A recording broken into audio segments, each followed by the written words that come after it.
All right. Lee Merida, Leemeritt, civil rights attorney for the family. I'm here with Chloe Nagbe, Nagbe. We're really just here to answer. I'm here to answer some questions. Mom is not feeling up to answering questions right now. We just had our conversation with Prosecutor Thompson. He was present with several investigators from the KCPD. They brought us up to speed on where they are with the investigation. He helped explain to us the charges and what we can expect. There will be an arraignment tomorrow at 1:30 of Mr. Lester.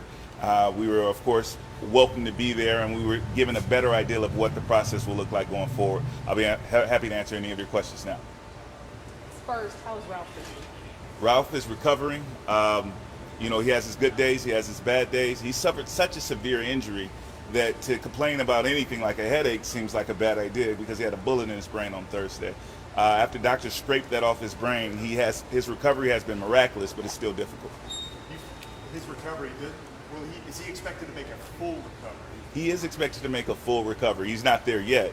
And, where you're dealing with permanent injuries from the cracked skull to the brain tissue loss, etc., to the scarring. But he is expected to make as full of a recovery as those injuries implicate. One question we're trying to figure out, and maybe this has already been answered, was there a shot from inside, and then did Mr. Lester, according to the prosecutor, come outside and then shoot Mr. Yarl?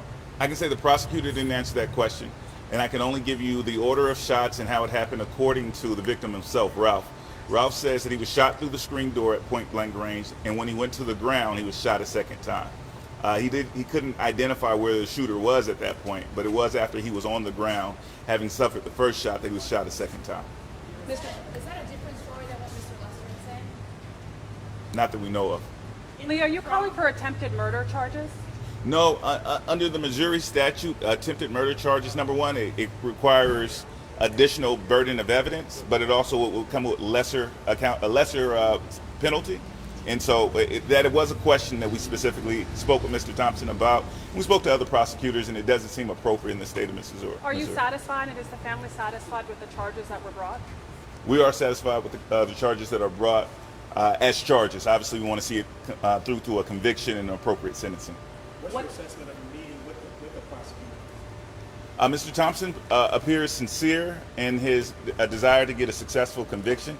Again, we are frustrated with law enforcement, the agents that are working for him, and their failure to take responsibility for the denial of this family due process coming last week. No one's really owned up to that. We've confronted to them about it directly. We know the mistakes that they've made. So that part is still a bit off-putting. What mistakes do you believe law enforcement made? They released this man within 2 hours of their initial arrest. In Missouri, they had a 24-hour hold to keep him, and they needed to establish probable cause. Their claim was that they didn't have a statement from the victim, which they then got the following day. If they had respected the 24-hour hold and kept him that full 24 hours, he would have never been released. And there would have been this period of uncertainty that we had today where we didn't know where Mr. Lester was or if he would ever be brought to justice. That's the first mistake. He mentioned a racial component to this. Did you get any answers about what he meant by that? No, he wasn't able to elaborate on that. He said that he was echoing the statements from the KCPD that acknowledged that there was a racial component and that they understood why African Americans, for example, would be upset about the shooting. I think, honestly, if that's what he meant, he missed the mark. Why do you think cause document Mr. Lester said that he was scared to death, that he thought that Ralph was trying to break in? What's the family's response to that written in the probable cause document? We get that the 16-year-old unarmed boy didn't actually pose a threat. But far too often in America, his skin alone is his weapon. It's the weaponization of blackness itself is really what we feel like this case is about.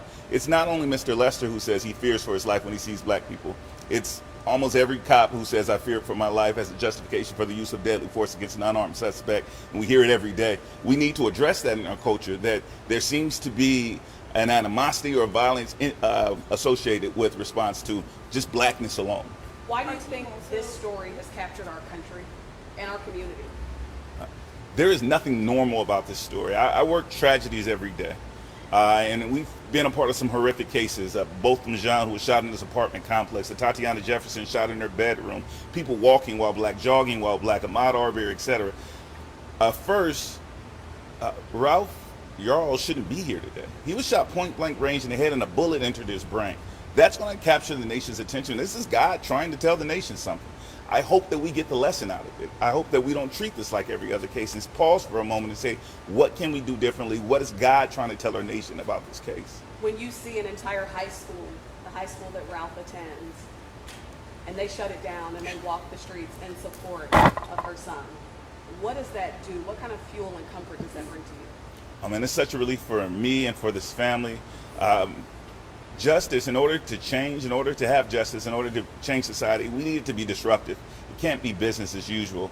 And so seeing an entire high school saying, no, one of ours is down and justice hasn't been done. And so, no, we're not going to go on with business as usual. It's just a huge momentum and it uplifts the spirits for my office and obviously for this family. Our team spoke with some neighbors who told us that Ralph wasn't lying in the street alone. There were several neighbors who came out to help, and they also told our team that some of the stuff they heard was really disturbing. They thought they heard another neighbor order Ralph to get on the ground and put his hands up. Does the family have any response to that, both the comments and then the show of support from other neighbors? Okay. The comments from Ralph were his comments to me. What Ralph experienced is what Ralph experienced. There have been neighbors that have reached out to me, and I appreciate the neighbor that reached out to me and explained to me her side and where she came from when certain statement was made. Police told her not to open her door, so that was the justification. However, Ralph's feelings are valid.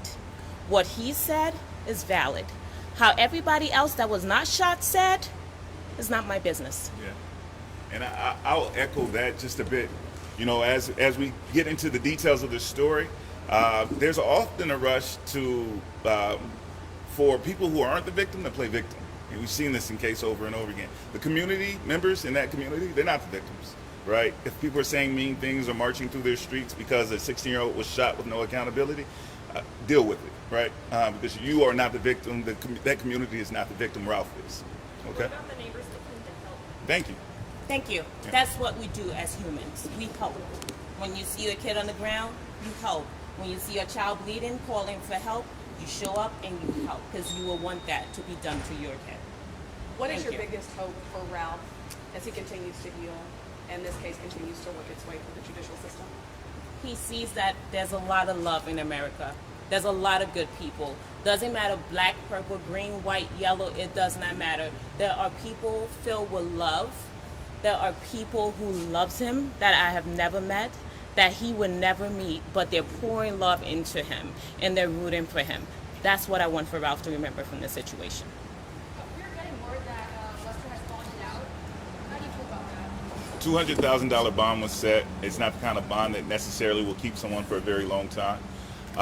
We were more concerned about the timeline for his conviction, essentially. So, and unfortunately, the prosecutor couldn't guarantee us that would happen rapidly. He said he would try to move it along as quickly as possible. The part of the system is that citizens, once they put up bond, they're allowed to bond out. It's frustrating. We don't want him out, but we understand that's part of the process. All right. Thank you all so much. Thank you. Yes. Oh, I'm so sorry. Yes, the answer is yes. Let me move around. What's going on? Definitely. Okay. 4 o'clock downtown. There is? Yep. All right.